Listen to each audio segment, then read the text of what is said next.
All right, I want to welcome back Dr. Howard Quackenbush.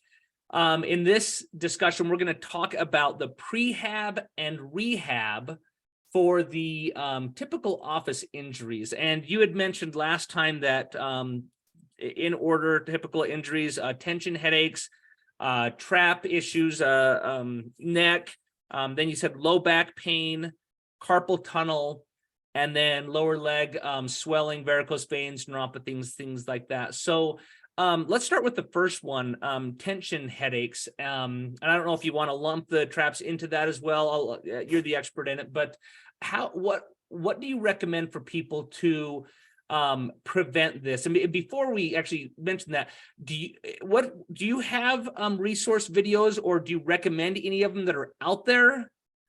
Social media, things like that? Sure. And there's a lot of stuff lately in the Instagram world. Everybody's trying to, get their brand out there. So people are putting out a lot of stuff. 99% of the physical therapy stuff is very good. Without all social media stuff, take some of the stuff with a grain of salt. Anybody who's got a magic cure for everything is, probably selling you something. My favorite line out of The Princess Bride, the old movie, is that life is pain, princess. Anyone tells you different is selling you something. So, there is a therapy group out of Boston, Champion Rehab, Mike Reinhold and his crew. He's got a strength and conditioning coach in his clinic that has done a fantastic job of teaching exercises, stretches, and things. They use those resources for their clients, but they've also made them public. And so I would recommend Mike Reinhold, Champion Rehab out of Boston, fantastic resource. And really, most of the stuff, if you go to most of the clinics' web pages or things, they've got some pretty basic stuff. What we're going to talk about today, super basic. However, the basics work. There's really, guys, I've been doing this in the athletic training and physical therapy world for well over 30 years, and there hasn't been much of anything too new. Everything just gets repackaged,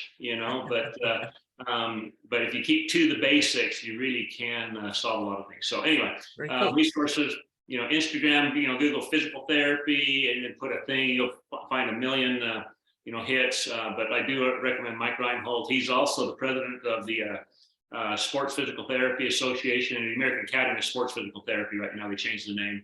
I'm a member of that, but there's a lot of great stuff that way. Very cool. All right, well, I didn't mean to interrupt you on that, but tension headaches, traps, how do you prevent it and how would you rehab it? And are they different? Is that different? Very different. In our world, we do a lot of professing that we want to prevent injury, prevent illness and things. The challenge is, in our world, we're very reactionary in the healthcare system.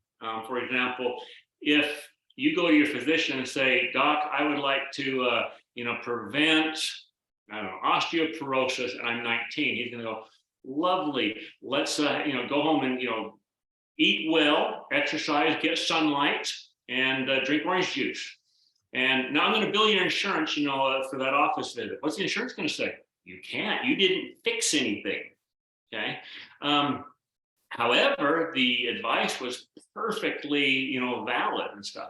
And so we end up most of the time fixing problems rather than preventing them, when prevention is really quite simple. And if we were to change our healthcare system, we need to look a lot more at prevention. And a lot of the criticism of U.S. healthcare is we're expensive, because there's a lot of research that goes into, we supply the world with the information. But the problem is we also are doing it because we're fixing problems. And a lot of the rest of the world has moved to, nationalized healthcare sort of things where they have preventative services, and we do eliminate a lot of that. So yeah, anyway, there's the bias. But yeah, there's data out there shows we of the developed countries, we're number one at treating diseases, but I believe we're the last at preventing them. So yeah, again, there's no money in it. Right. So there's no money, no one wants to do it. If someone wants to come and work for me for free, I'll give you my number. Yeah. All right. So preventing some neck and headache is super easy. Okay. What it comes down to taking your shoulders, getting them down and back and open it, so if you think about your shoulder blades, okay, if you back up against the wall, okay, you may tip, or hit on the points, okay. What you want to do is unwind them, so if you bounce against the wall, they hit flat. If they're flat, that puts the shoulders in a good position. Now on yourself, kind of sit kind of in a relaxed position, put your fingers right on that trapezius muscle, right on top, one that everybody has tension with, okay. Roll your shoulders forward and feel how tight that gets. Okay, there you go. So the forward, it gets tight. Now just drop it backwards. What happens to it? It has to release. Okay. And so if we're always having tight shoulders and tension here, okay, that trapezius muscle, the big muscle of the shoulders, elevates the shoulder, but it also jams the head forward. Okay, attached to the base of the skull. If you can get them down and keep that relaxed, head then can stay in a good position and you don't get tension headaches. Okay. Problem is, we live in a world where everything is in front of us. Our computer keyboards are in front of us. We look down, we're looking at our cell phones, okay, all the things that put us here. And so by the end of the day, everything's tight. I got the headache. I'm popping Excedrin, or ibuprofen or whatever, trying to get rid of my headache. Okay, when if I would have started the morning with get them down and get it in up, that's good. Now, easy to say. Okay, but it's hard to habitually keep them there. So one of my favorite exercises I call the teenager no monies. Okay, if if people watching the video have teenagers, they're always hitting you up for money, and so you basically put your hands up and they say, hey, dad or mom, I need $20, and you go elbows by your side, sorry, no money. And if you keep them tight there and just put your thumbs behind you, you'll feel that squeeze between your shoulder blades. Okay, that's a great exercise to strengthen other muscles, so that the trapezius muscle can't just overpower things constantly. It kind of puts balance back in your system. Does that also add some flexibility where needed? Yeah, it does. For flexibility, I prefer you come up and back, that way that get that thing. But this one just more strengthening for the rhomboids, for the lower trapezius and things, trying to help pull that back. In my clinic, it's a standard. If I have someone coming in with head and neck, headaches or shoulder pain, I always give them the no monies. They always tell me a dumb story. Okay. And then the other one is, I live in Utah. I'm a BYU Cougar. Okay. Our number one rival is the University of Utah Utes. Fabulous program, great university. But I tease my patients that when we're doing door frame stretches, you walk up to a door frame, you put your hands on each side of the door frame. I want them to be a cougar, not a ute. A Y, not a U. There you go. Up high and kind of walk through. That'll get all the nerves in addition to the muscle stretches. All your online stuff loves to keep things square. That's great for the muscles, okay? But it neglects the nerve. So if you just slide them up, be a cougar, and come on through, you'll get more of a nerve stretch, and it also allows those shoulder blades to get back where they're supposed to be. So that's kind of the prevention stuff. No money, a little stretching every day, position stuff, you're down and back. One thing to do too is if your monitor on your keyboard is, if you take right where your nose is, if your nose hits the middle of your screen, that's a good spot. If it's too low, if you have to look down at your screen, you need to put a couple of books or a box underneath your monitor, elevate it. Your head will stay upright. You'll automatically have fewer tension headaches because you're upright as opposed to falling into it. If that makes sense. Yes, it does. So that's the prevention side. Now, once you get a tension headache, for some people, they can just sleep them off overnight. Other people, some Excedrin or something, knock them out. Most people, once they have them, it's a couple of day thing. That's why they get mistaken for migraines all the time. There's a couple of great two stretches that I prefer that help knock them out quickly. Okay, the first one, again, is going after trapezius. Okay, I'm going to kind of turn here, but if you take your hand, put it behind you, and you grab it with the other hand. Okay, and so you chicken wing over. Okay, and then you put your ear on the chicken wing side. You'll feel that stretch all across the top right there. And then you can turn your head chin down or your chin up, and you'll stretch out a lot of those neck muscles. Okay. You just change side, you take the hand, you pull it to the other side, up until you go over, you stretch there, you kind of look up, you look down. Okay, you're stretching all that complex. That kind of gets the trapezius out of the way. He's usually the problem, but he's not the source of the pain. The source of the pain is the back of the skull. So you start by unlocking them, and then you just take your hand, you take your chin, you jam your chin all the way back, okay? Then you take your head and you pull it all the way forward. So got it. Yeah, the great stretch in the suboccipitals. And it just gets that stretching those suboccipitals out. If you kind of fall into it, you're not going to get it. You got to stay straight. Kind of jam it and just tip it, and you'll feel that stretch right across there. That's the one I love for trying to knock those headaches out. Generally, heating pads and stretching and a couple of stretches, you can knock those tension headaches out pretty quickly. Very cool. All right. Low back pain. So, low back pain is very gender specific. Women tend to have low back pain because they have too much, curve or too much extension in their low back. Men tend to have low back pain because they have flat backs and no butts. Okay. And sitting is terrible on men. Standing and walking is terrible on the ladies. Go to any Walmart or any grocery store and watch women of retirement age or older. They love to lean on the grocery cart and walk through the store. Okay. Reason is, by doing that, they'll flatten that. So if I'm hyperextended, by leaning, I can put that spine in a neutral position, and it relieves pain and stiffness for them. Okay. There is the idea of core strength is very, very valid for preventing low back problems and keeping people healthy. And people with core strength, people will talk about core exercises all the time. Yeah. Okay. Yeah. And if we're going to get real specific, in the weightlifting world, core exercises are bench press, squats, and power cleans. Okay, but that's not what the therapy people, the docs, when they say core exercise, they're talking about abdominal exercises. That's gonna be like planks, crunches, things of that nature, which are all good to stabilize things. Okay, the problem is they help stabilize, but they don't relieve the pain of the back. Same thing with the trapezius. If I can stretch that, that's the first step to fixing this up here.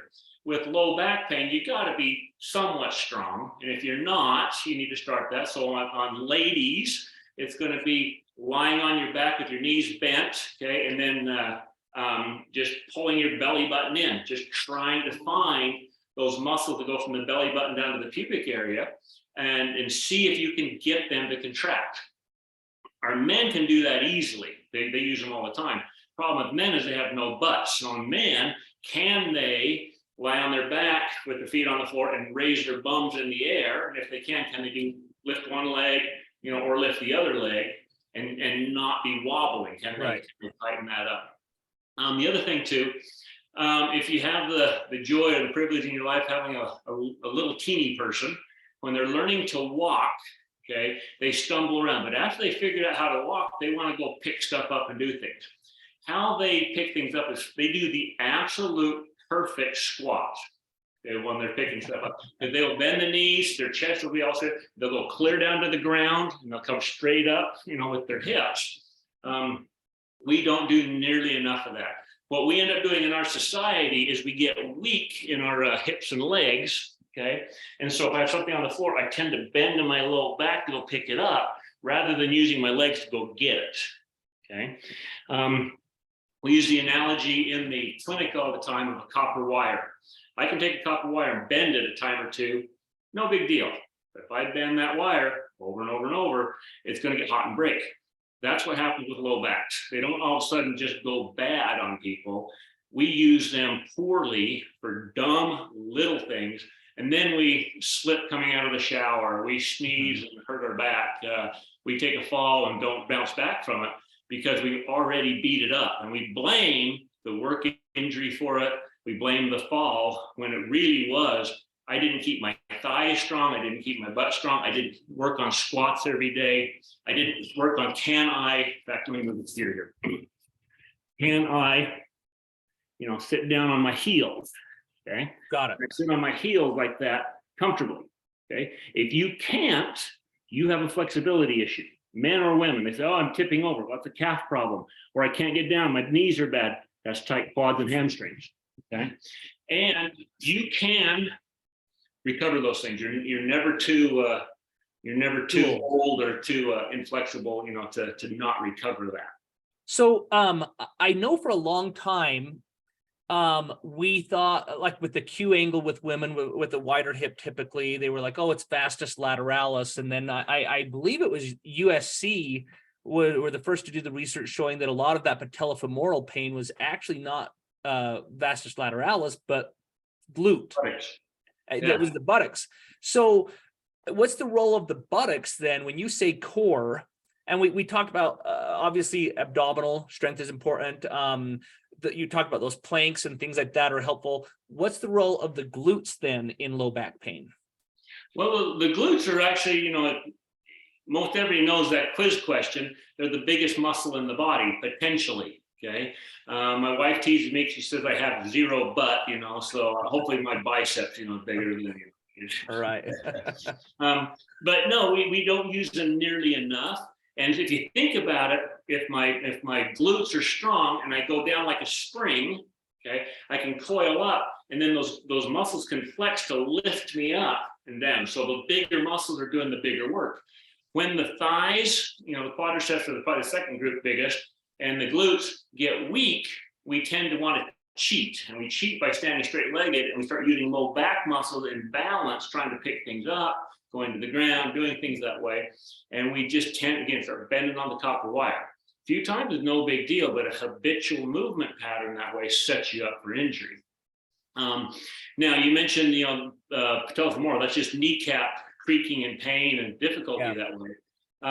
There was when I first came through school, it was always like, oh, the distal quadricep needs to be stronger. You got to work on this. Right. Then they said, well, that never works. So we're going to tape it. We're going to use McConnell tape and do this. And that kind of worked, kind of not, And then they said, well, it's got to be the foot. It's got to be the pronated feet. So put everybody in orthotics. And that kind of helped. What was fascinating, then they said, what's the Q angle? The angle from the hips to the knee and back. What's fascinating, as soon as I flexed my bum, that Q angle disappeared. And when I relaxed my knock-kneed, I flexed my bum, I'm not knock-kneed anymore. And so we said, oh, it's got to be the butt. What it is, it's a combination of everything. It's being strong, it's being flexible, it's having, strong feet. You don't necessarily need orthotics, you need strong feet. And then training the bum to actually work a little bit. Kind of an aside, but for low back pain, the prevention is good movement patterns. Okay. The fix it are kind of just opposites. For ladies, generally speaking, okay, there's always an exception. And if you start these things, you go, I'm getting worse. Find a competent physical therapist, they'll talk you through it. But ladies, usually it's going to be lying on your back with your knees bent, your feet on the bed or the floor, and just rocking your knees side to side. Okay. And kind of getting a hip rotational stretch, and then hugging your knees to your chest. Okay. On the man is the same thing. Start with the knees side to side, but then you roll on your belly and you do kind of a prone press up. Yoga calls it the cobra, right? Salutation, cobra stretch, whatever you want to call it. But basically, it's just that cobra type position, that back stretch that way. And in that position, you should be able to lock your elbows out while keeping your pelvis on the floor. If you can only go halfway up, just tells you you're tight, start working on that. So it's a flexibility. So that one is really trying to help with the flexibility. And then actually all of those were flexibility, I believe, correct? What about? We blame low back pain on discs, but the fascinating thing is unless you're having that burning pain down the nerve and down to the foot, it's muscle. Because the discs and the nerves are kind of get pinched, and even on those, they can be pinched in other places besides that. I think we've over dramatized blown disc, back stuff. If you MRI 100 people, well, there are three fascinating studies early in my career. The first one, they took 100 people with no back pain, did MRIs on them. 88% came back with surgical needs immediately. They went, we don't even have back pain. So the radiologist got all bent out of shape, said we need to redo that study. So by then the MRIs had gotten better. They redid the study, and 92% came back with blown disc, need surgery immediately. But again, no back pain whatsoever.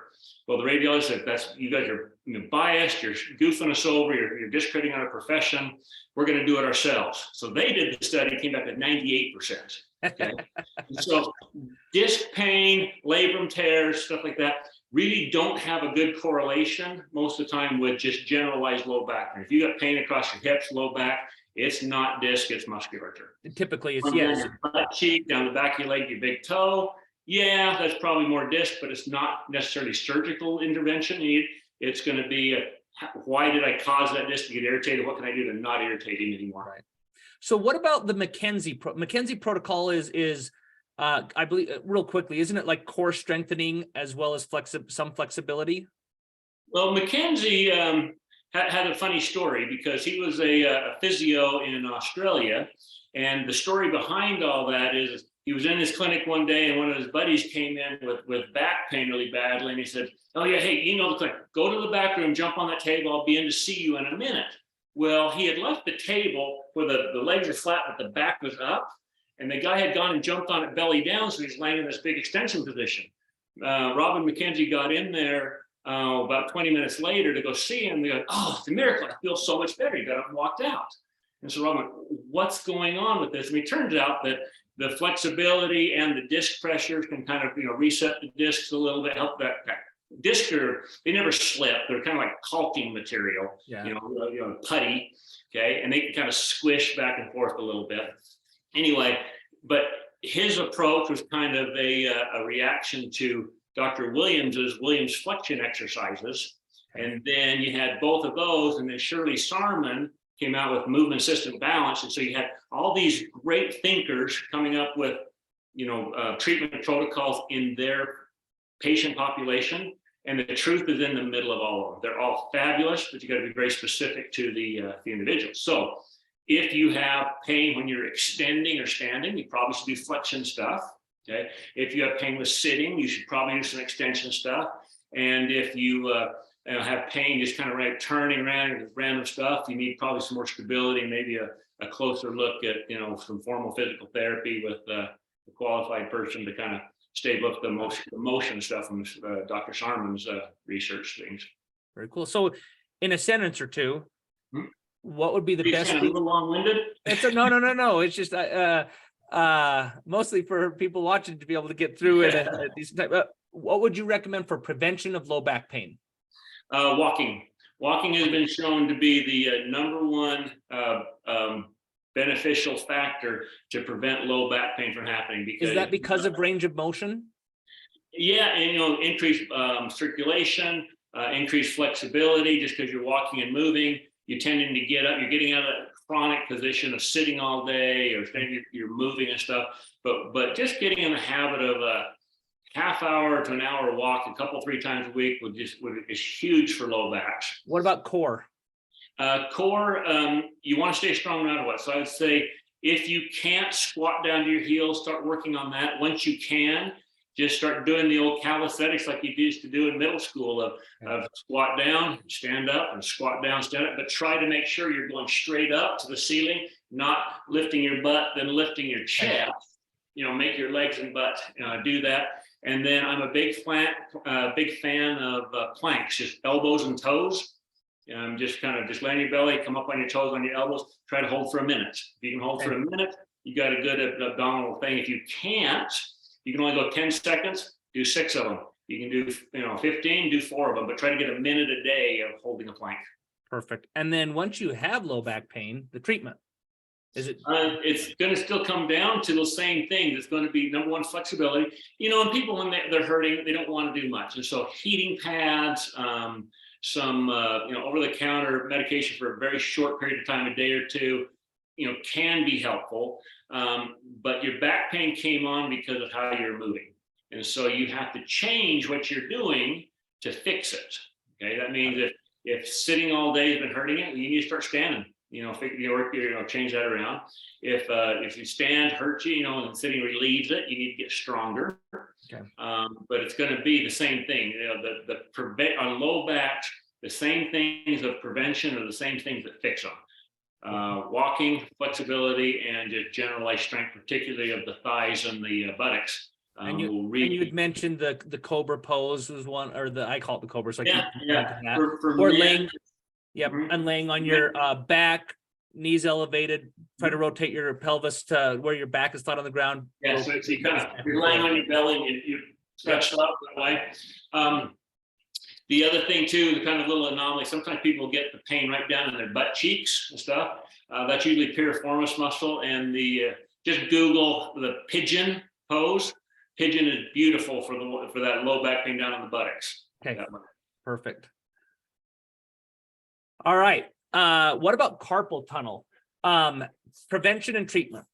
So really, what we were talking earlier, in my opinion, our experience in the clinic, we're seeing a lot less of it, but super easy. The best way to prevent carpal tunnel is stretching and flexibility. And there's only one stretch that'll fix it easily. We'll come over here to my Olympic plinth. Okay.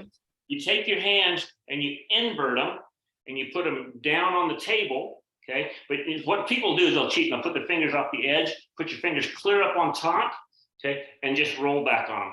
And you'll feel that stretching like crazy through the carpal area. It's a beautiful stretch. That one is money right there. Is that prevention and treatment? Yep.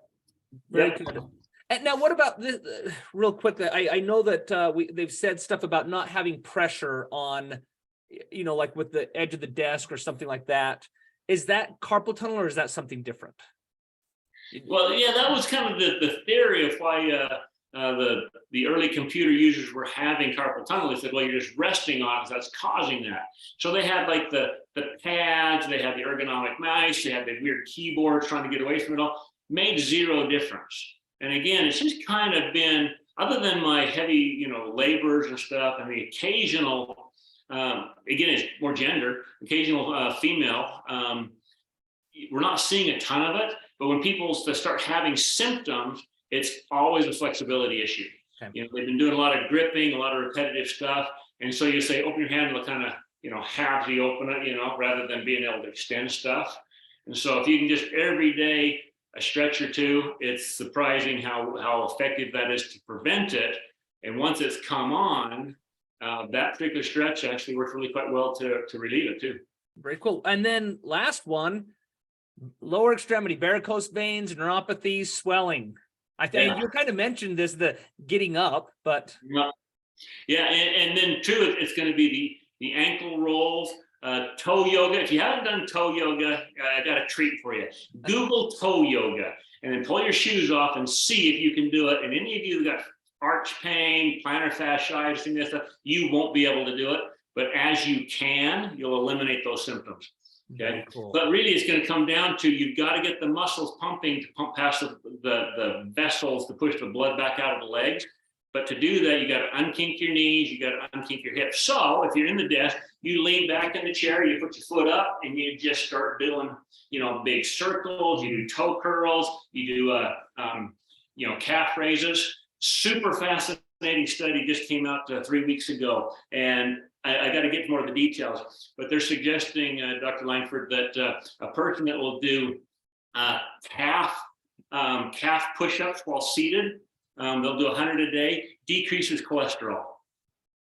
Wow. All right. I know, weird. I got to find the details. But did they change their diets at the same time? I mean, that's what you would think, but wow, that's really cool. Yeah. And just movement. So calf ups, legs in and out. But really, if you stand up and walk and move, will decrease that. Now, if you already have varicose veins or your mom or dad have had problems with those, compressive stockings are awesome. You get them over the counter for, $20 or less. Don't go spend the $300 and $400 sometimes, DME suppliers want to charge you. Get some that are about 35 millimeters of mercury and wear those, especially if you're in a situation where you're standing all day or seated all day, they'll be lifesavers down the road. And it's interesting you say that too, because I don't, with my background in physiology, I understand that the heart does a great job, like you said in the previous lecture, of pushing blood through the arteries. But once it comes to the veins, which we're talking varicose veins, it's often the muscles contracting and pushing on the veins, which have one-way valves, which allows the blood to go back. So if somebody's sitting there for so long and their muscles aren't contracting, like you said, that pooling occurs. So it's amazing what getting up and walking around every once in a while will do for swelling. So I'm a big fan of walking.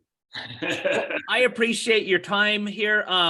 This is really great, and I also appreciate the resources that you've given to us. I'm sure that these will help, and a lot of times this seems simple, but at the end of the day, simple is what we're often overlooking and not doing. So I appreciate it again, and I look forward to hopefully having more discussions with you in the future. Yeah, well, thank you, and good luck to all your people. Thank you.